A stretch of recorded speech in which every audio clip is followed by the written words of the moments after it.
Ngoja nisimame. Kwani ngoja niwaulize, si mmeona mtandaoni? Si mmeona? Mmeona hamjaona? Mliona nini? Waambia nyie.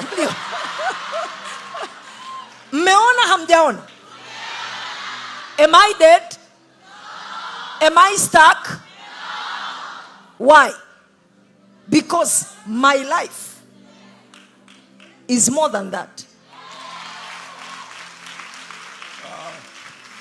Na sijaachwa, mimi siwezi kuachwa.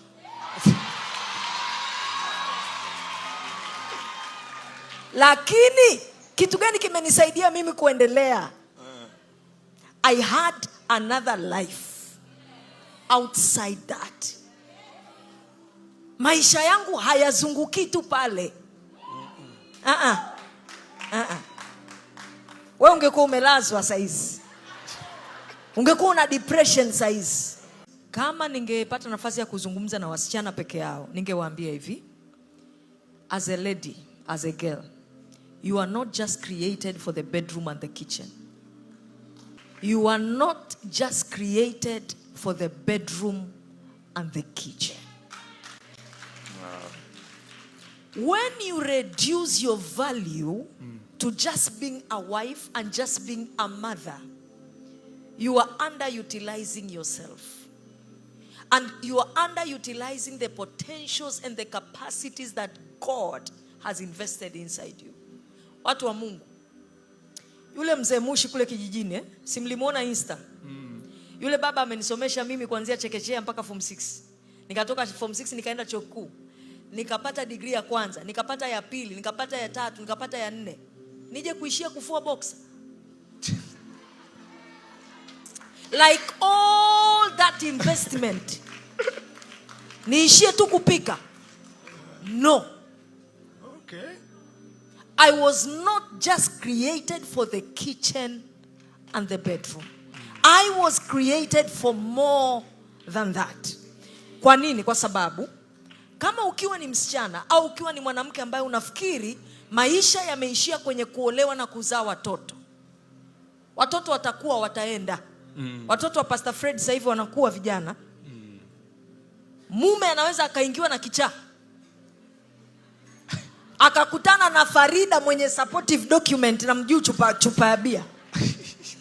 Wewe shoga yangu huna. Akakutana na mtoto amepaka kipako, ana rangi ya njano, rangi ya mtume. Wewe una sura personal kama ya babako. Akaamua kukuacha, akaamua kwenda. What are you going to do? Nilikuwa nafundisha mahali nikawaambia, kwa mfano kama ni dada uliolewa, tukiondoa neno Mrs. kwenye jina lako, kitu gani kinabaki? Hicho kinachobaki, that's your true value. Okay. Wengi hapa nyie watoto wadogo vijana, yani sasa hivi unachowaza ni mahusiano. Hulali, ukiamka mahusiano, ukiingia kwenye maombi mahusiano, ukifunga mahusiano. Shoga yangu, mahusiano utayaingia, utayachoka. Tuulize sisi.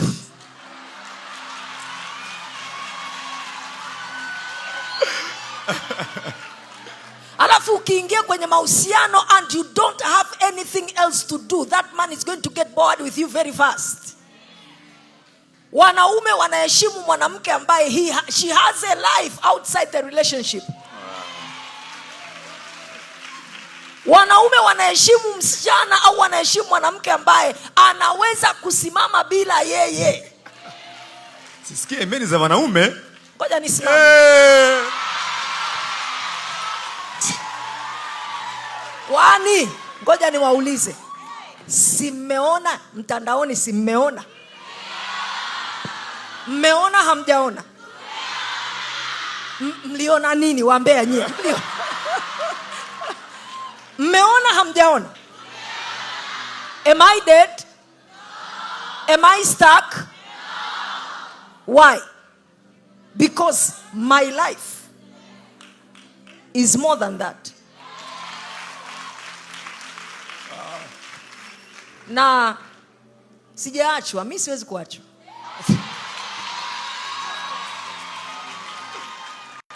Lakini kitu gani kimenisaidia mimi kuendelea?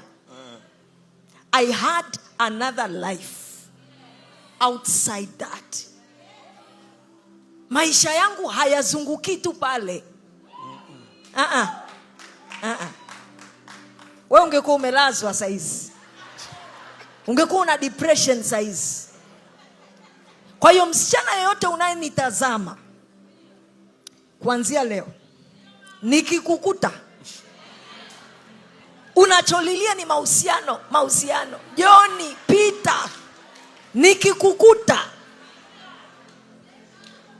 utanieleza who pastored you, who is your mother.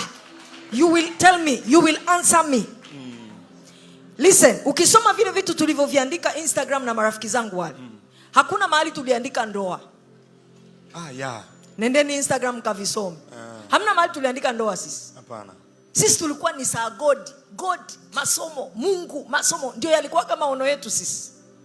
Ndoa zilikujaga huko katikati, zinaweza zikazingua, lakini hata zikizingua maisha mengine yanafanya nini? Yanaendelea. Nitamalizia kwa kusema hivi. Wangapi wanamjua Debora kwenye Bible? Biblia inasema Debora, Waamuzi sura ya 4 mstari wa 4. Biblia inasema basi Debora, nabii mke wa Lapidoth, alikuwa mwamuzi katika Israel. Number 1 alikuwa Debora. Number 2 alikuwa nabii mke, manake she had her God given assignment. Number 3 alikuwa mke wa Lapidoth, alikuwa Mrs. Lapidoth, alikuwa mama wa familia. Alafu number 4 alikuwa judge. She had a career, she was doing something with her life. Wow. Hallelujah. Maisha yako kama kijana unayenisikiliza yanatakiwa kuwa na hizo department 3. You must have your God given assignment. And then your family life comes. And then your career or your business comes. Sasa haya mambo yote matatu ukiwa umeyasimamisha vizuri kwenye maisha yako, ikitokea eneo la ndoa likazingua, unakufa. Kwa nini ufi?